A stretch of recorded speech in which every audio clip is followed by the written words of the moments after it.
जय हिंद फ्रेंड्स। नमस्कार दोस्तों, स्वागत है हमारे यूट्यूब चैनल एमए वाला पर। आज के इस क्लास में आप सीखेंगे क्लास 10th मैथ चैप्टर 1 वास्तविक संख्याओं के बारे में और चैप्टर 1 वास्तविक संख्याएं प्रश्नावली 1A के क्वेश्चन नंबर 8 से क्वेश्चन नंबर 14 तक और इसके अतिरिक्त कुछ और सवाल जो बोर्ड एग्जाम में डायरेक्टली पूछे जाते हैं। तो चलिए शुरू करते हैं आज का क्लास। तो आइए, आपका जैसा कि मैंने प्रीवियस वीडियो में 1 से लेकर 7 तक के प्रश्नों को एक क्वेश्चन को मैंने हल कराया था, तो आज हम प्रश्न संख्या 8 से लेकर आगे चलते हैं। तो चलिए शुरू करते हैं। पहला सवाल 8वां सवाल, और आज के क्लास के लिए आपका ये होगा पहला सवाल। तो आइए शुरू करते हैं। पहला सवाल 8वां सवाल क्या है? यह आपका है 18 और 117 के HCF को 18m-117 के रूप में दर्शाया गया है। यम का मान ज्ञात कीजिए, साथ ही 18 और 117 का LCM भी ज्ञात कीजिए। आपसे ये पूछा गया है। क्लियर? तो चलिए इसको हल करते हैं। ये प्रश्न हल कैसे होगा? 18 और 117 के HCF को 18m-117 से दर्शाया गया है। तो सबसे पहले हम क्या लिखेंगे? यहाँ पे ऐसे लिखेंगे 18 और यहाँ पे हम ऐसे लिखेंगे 117, ठीक। और यहाँ हम लिख लेंगे HCF बराबर, या उसके मान को कोष्टक में यहाँ लिख सकते हैं। HCF कोष्टक में 18 का हम 117 नहीं लिखे तभी ठीक है। तो 18 का पहले फैक्टर करेंगे हम, 2 गुणे 3 गुणे 3, 2 3 36 18। 117 का इसको जब आप कैलकुलेट और करेंगे तो 117 को जब तोड़ेंगे आप तो हो जाएगा ये 3 गुणे हो जाएगा आपका 13। क्लियर? तो इस प्रकार दोनों में कॉमन कौन है आपका? 3 गुणे 3, तो 3 गुणे यहाँ पे 3 लिखेंगे। कितना आ गया आपका? 9। HCF कितना आ गया है? 18 और 117 का HCF कितना आया आपका? आ गया 9। तो यहाँ लिखेंगे चूंकि HCF 18 का 117 बराबर कितना दिया है आपका? इसको डिफाइन किया है वो 18m-117। HCF 18 और 117 बराबर किसको दर्शाया गया है? 18m-117 को दर्शाया गया है। तो नीचे हम लिख सकते हैं, क्या हो जाएगा? तो HCF 18 और 117 का मान कितना भी आप निकाले हैं? 9। तो यहाँ हम लिख देंगे 9 बराबर आपका आ जाएगा 18m-117। क्लियर? तो इस प्रकार थोड़ा हम और आगे इधर आएंगे, इसको हल करेंगे। तो इसको उठा के इधर करते हैं। ये हो जाएगा आपका 9 + 117 बराबर कितना होगा आपका? 18m। या इसको हम ऐसे लिख सकते हैं, 18m बराबर कितना हो जाएगा आपका? 117 और 9 जोड़ेंगे कितना हो जाएगा? 126। तो इसीलिए आप m बराबर कितना लिख सकते हैं? 126/18। अब आपको 18 का ऐसा टेबल पढ़ना है ताकि 126 कट जाए, डिवाइड हो जाए। तो 18 7 126 होता है। तो m बराबर कितना आ जाएगा आपका? 7 आंसर। m कितना आ गया आपका? 7 आंसर। इस प्रकार पहला जो प्रश्न था इसमें 2 पूछा गया, एक m का मान पूछा गया, तो m का मान आपके सामने यहाँ पर आया। क्लियर? आप ध्यान से देखिएगा, हमने 18 को लिखा, 117 को लिखा, दोनों को अभाज्य गुणनखंड लिखा।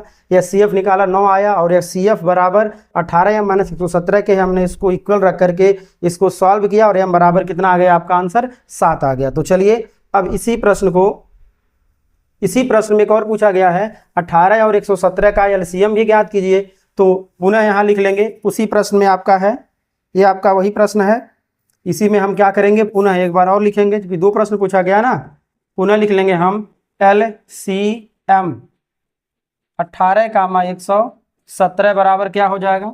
दोनों संख्याओं का गुणनफल। यहाँ क्या लिखेंगे हम? दोनों संख्याओं का गुणनफल। दोनों संख्याओं का गुणनफल। दोनों संख्याओं का गुणनफल।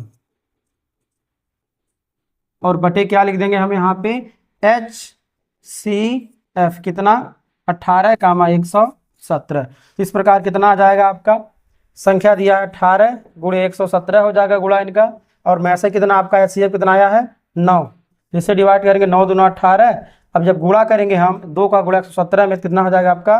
234 आंसर।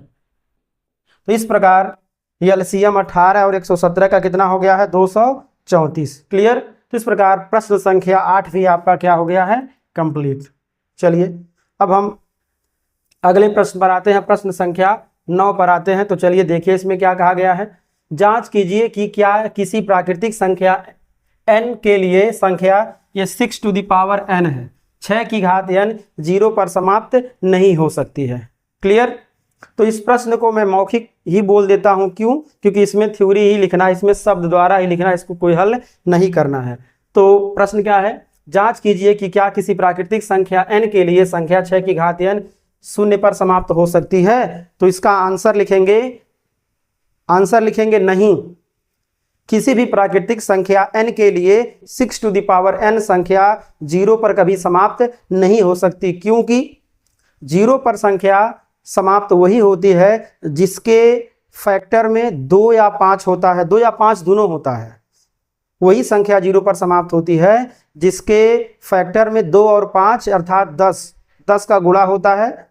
तो चूंकि 6 to the power 6 to the power n में 6 के अभाज्य गुणनखंड केवल 2 और 3 है, इसलिए 6 की घात n कभी भी संख्या 0 पर समाप्त नहीं होगी। शायद आप समझ गए होंगे कि कोई भी संख्या अगर है, उसकी पावर अगर कुछ है तो वह संख्या 0 पर समाप्त तभी होगी जब उस संख्या के अभाज्य गुणनखंड में 2 और 5 दोनों होंगे, ताकि 10 आ जाए गुणा करने पर। अब चूंकि 6 टू द पावर n में 6 संख्या है, उसमें उसका फैक्टर 2 गुणे 3 होगा, तो 2 और 3 होने से, इसमें 5 न होने से 6 की घात n कभी भी 0 पर समाप्त नहीं होगा। इसको आप अपने शब्दों में ऐसे लिखेंगे, हमने इसको बताया। तो चलिए इस प्रकार आपका क्वेश्चन नंबर 9 भी कंप्लीट हुआ है। तो आइए हम शुरू करते हैं क्वेश्चन नंबर अब 10। चलिए ये प्रश्न क्या कहा गया है, व्याख्या कीजिए कि 7 गुणे 11 गुणे 13 धन 13 और 7 गुणे 6 गुणे 5 गुणे 4 गुणे 3 गुणे 2 गुणे 1 धन, उसके बाद दिया है 5 भाज्य संख्याएं क्यों हैं। 2 संख्या दिया गया और बोला गया है क्यों भाज्य संख्याएं हैं। तो इसको जानने से पहले आपको समझना होगा भाज्य संख्या क्या होती है। तो जिस संख्या के एक और स्वयं के अतिरिक्त कई और गुणनखंड होते हैं उसी को हम क्या बोलते हैं, भाज्य संख्या। यदि संख्या को हम इसके 2 गुणनखंड और दिखा दें, यानी एक स्वयं से कट जाएगा, एक से कट जाएगा, और दिखा दे तो ये क्या हो जाएगा, भाज्य हो जाएगा। तो चलिए इसको हम हल करते हैं और देखिए कैसे लिखते हैं। तो हल में क्या है, यहाँ लिखेंगे हम 7 गुणे 11 गुणे 13 धन कितना लिखेंगे हम 13। तो इस प्रकार इसको हम करेंगे बराबर, यहाँ पे 13 को हम कर लेंगे कामन। तो कितना होगा आपका 7 गुणे 11 हुआ, 13 कामन के 7 गुणे 11 धन कितना बचा आपका यहाँ पे 1 बराबर कितना हुआ है 13 और 77 धन कितना हो जाएगा आपका 1। इसको हल करेंगे हम 13 गुणे कितना हो जाएगा 78। क्लियर। अब देखिए ये जो संख्या था ये 1 से भी कट जाएगा, इनका गुणा करेंगे उससे भी कटेगा, 13 और 78 इससे भी कट जाएगा। तो नीचे लिख देंगे, देखिए यहाँ पर इसके 2 गुणनखंड और मिल गए हैं, एक तो पहले से है और ये संख्या इसको गुणा करके जोड़ेंगे तो कुछ संख्या मिलेगा, उससे छोटे छोटे 2 और मिल गए हैं। तो यहाँ या इसको ऐसे भी कर सकते हैं हम 13 गुणे 3 गुणे इसको 13 गुणे 78 को हम जोड़ सकते हैं, 39 दूना 78 होता है, ठीक है ना। तो 39 को 3 गुणे हम क्या लिख सकते हैं, यहाँ इसको 2 करते हैं, 2 गुणे 3 गुणे क्या लिख देंगे हम 13, अर्थात इसको हम तोड़ दिए हैं। 13 गुणे 78 को 2 3 6 6 गुणे 13 78 हो जाएगा। तो यहाँ लिखेंगे चूंकि 7 गुणे 11 गुणे 13 धन 13 कोष्टक में कर लीजिए,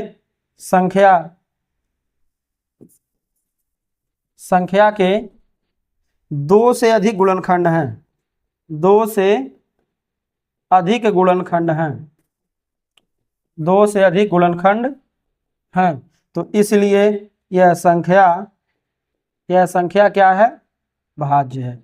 जो आपसे पूछा गया है रीजन हमने यहाँ पर दिया है। इस संख्या को हमने ऐसे हल किया, हल करते हुए आए तो इसको हमने फैक्टर करके तोड़ दिया। यदि ये जो लाइन मैंने अभी लिखा है, इस लाइन को यदि हम न लिखें तब भी आप यहीं पर भी कह सकते हैं कि चूंकि इस संख्या के 2 से अधिक गुणनखंड हैं, 13 और 78 2 गुणनखंड ये हो गए हैं, एक तीसरा कौन है 1 हो गया है, तो 2 से अधिक चाहिए, यहाँ पे 3 हो जा रहे हैं। संख्या को छोड़ दीजिए, संख्या अभी पड़ी हुई है, तो इस प्रकार ये इसके बाद ही आप इसको लिख सकते हैं यहाँ पर, लेकिन एक थोड़ा और एक्स्ट्रा हम चले गए हैं। अब अगले प्रश्न में हम केवल यहीं तक आकर छोड़ देंगे। तो ऐसे होते हैं, कोई यदि किसी संख्या के 2 से अधिक गुणनखंड होते हैं तो संख्या क्या होती है, भाज्य होती है। तो चलिए इसमें और पूछा गया है अभी। अब क्या है, पुनः हम क्या करते हैं, एक प्रश्न और दिया है, 7 गुणे 6 गुणे 5 गुणे 4 गुणे 3 गुणे 2 गुणे 1 धन कितना दिया है आपका, ये दिया है आपका यहाँ से 5। अब क्या करते हैं, बराबर 5 कामन करिए, कितना हुआ आपका 7 गुणे 6 गुणे 4 गुणे 3 गुणे 2 गुणे 1 धन कितना हुआ आपका 1। अब यहाँ पे छोटा करिए चाहे बड़ा, दिक्कत नहीं है उससे, कोई कोष्टक लगा लीजिए। यहाँ आपका हुआ 5।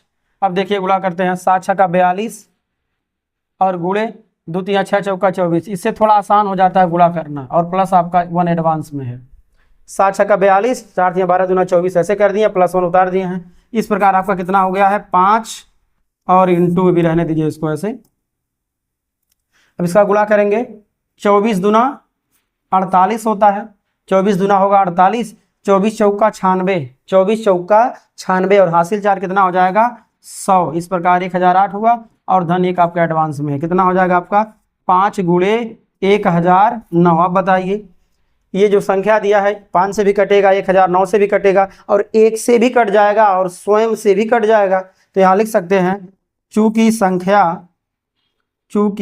संख्या किसके किसके 7 गुणे 6 गुणे 5 गुणे 4 गुणे 3 गुणे 2 गुणे 1 धन 5 के 2 से अधिक गुणनखंड हैं। क्या हैं, 2 से अधिक गुणनखंड हैं, 2 से अधिक गुणनखंड हैं। तो इसलिए यह संख्या क्या है, भाज्य है। तो इस प्रकार आपका सवाल नंबर 10 कंप्लीट हुआ है। कुछ इसमें किया नहीं गया है, बस उसको हल करके हम 2 गुणनखंड के रूप में दिखा दिए। 2 3 4 10 15 20 से जितना दिखाइए, 2 से अधिक हो बस। यहाँ 2 दिखा दिए हैं और 1 एडवांस में है, यहाँ 2 दिखाए हैं, 1 एडवांस में 1 है सबका, तो 3 हो गए हैं। 2 से ज़्यादा दिखाना है। इस प्रकार ये संख्या क्या है, भाज्य है। तो चलिए अब हम प्रश्न संख्या 11 पे आते हैं, और इसको आप ध्यान से देखिए। प्रश्न संख्या 11 क्या कहता है। ये तो सवाल खूब बड़ा है, एकदम बहुत बड़ा है, लेकिन आंसर बहुत छोटा आएगा। देखिए ये 1 मिनट का सवाल है। कितने मिनट का सवाल है, 1 मिनट का। मौखिक ही सवाल हो जाएगा, लेकिन क्या करें, अब हल कर देते हैं। बहुत से बच्चे हैं जो थोड़ा कम समझते हैं। तो क्या है, बहुत लंबा है। किसी खेल के मैदान के चारों ओर एक वृत्ताकार पथ है। इस मैदान का एक चक्कर लगाने में सोनिया को 18 मिनट लगते हैं, जबकि उसी मैदान का एक चक्कर लगाने में रवि को 12 मिनट लगते हैं। मान लीजिए दोनों एक ही स्थान, एक ही समय पर, एक ही दिशा में साथ चलना प्रारंभ करते हैं, तो दोनों कितने समय बाद पुनः प्रारंभिक स्थान पर मिलेंगे। ध्यान से सुनिएगा, यहाँ पे है, ये समझिए बिंदु क्या है, ए है। यहाँ से कौन चलती है, सोनिया। यहाँ से कौन चल रही है, सोनिया। क्लियर। और यहीं से एक और चल रहा है, रही नहीं है, रवि। बिंदु ए से सोनिया और रवि चलना शुरू कर रहे हैं। अब एक बात समझिए, सोनिया को इसका एक पूरा चक्कर करने में 18 मिनट का समय लगता है। वहीं रविया को यानी रवि को एक चक्कर पूरा करने में वृत्ताकार पथ पर कितना समय लगता है, 12 मिनट लगता है। अब जब दोनों एक ही स्थान पर होकर के एक ही समय पर और एक ही डायरेक्शन में गोल गोल गोल गोल घूमते हैं, तो खाली एक चक्कर केवल घूमना है। तो एक चक्कर घूमने में मतलब कहाँ पर, एक चक्कर नहीं मतलब कहाँ पर, दोनों जाकर के उसी स्थान पर, मतलब यहाँ से चलें तो यहीं से घूम करके फिर यहाँ पर कब आकर मिलेंगे, कितने समय बाद आकर मिलेंगे। जैसे मान लीजिए ए से दोनों चलें, ये सोनिया और रवि चलें, अब कितने समय बाद जाकर दोनों पुनः ए पे मिल जाएंगे। तो ऐसा जब सवाल आपके ज़िंदगी में बुढ़ापे तक कभी भी आए, कोई कंपटीशन का सवाल हो, खास कर ये पूछा जाता है, कई कॉम्पिटेटिव एग्जाम से पूछा जाता है। कौन कौन से, विद्या ज्ञान हुआ आपका, नवोदय में भी इतना छोटा सवाल पूछा जा सकता है। उसके बाद क्लास 10th लेवल का आपका NTSI national talent search examination, polytechnic, SSC, UP police, PSC या PCS एग्जाम में, इन सभी एग्जाम में ये पूछा जाता है। विद्यार्थी क्या करते हैं, इतने बड़े लाइन को देखकर बेचारों का हालत खराब हो जाता है और सवाल को स्किप करके आगे निकल चलते हैं। तो इसलिए 10 बढ़िया से पढ़िए, 10 बढ़िया से पढ़िए, आपका ज़िंदगी बेहतर होगा। कुछ नहीं हुआ तो तजुर्बा होगा, क्यों डरें कि कल क्या होगा, क्यों डरें कि कल क्या होगा, कुछ भी नहीं हुआ तो तजुर्बा होगा। सफल हो या न सफल हो, सफलता मिले या ना मिले ये अलग बात है, और हम कोशिश भी ना करें तो ये गलत बात है। इस बात को ध्यान में रखते हुए आप प्रश्न को समझिए, सॉल्व करिए और अपना फेयर पूरा करिए। तो इस प्रकार क्लियर हुआ यहाँ तक। सोनिया और रवि चलना शुरू करते हैं। कब, कितने समय बाद वो दोनों आकर एक बिंदु पर मिलेंगे।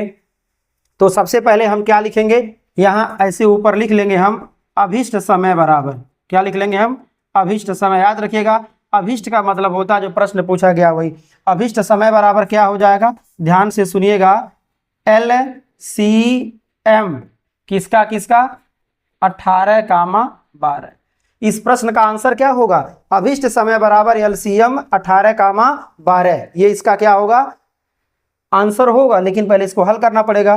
तो इसलिए यहाँ पे 18 बराबर हम कर देंगे, यहाँ पे कितना कर देंगे 12 बराबर, यहाँ लिख लेंगे हम कितना LCM। यदि LCM आ जाएगा तो हमारा काम हो जाएगा। 18 को 2 गुणे 3 गुणे 3, 12 को 2 गुणे 2 गुणे 3, ठीक। 2 3 दोनों में कॉमन है, 2 और 3, या इसको हटा के दोनों ही ले लेते हैं।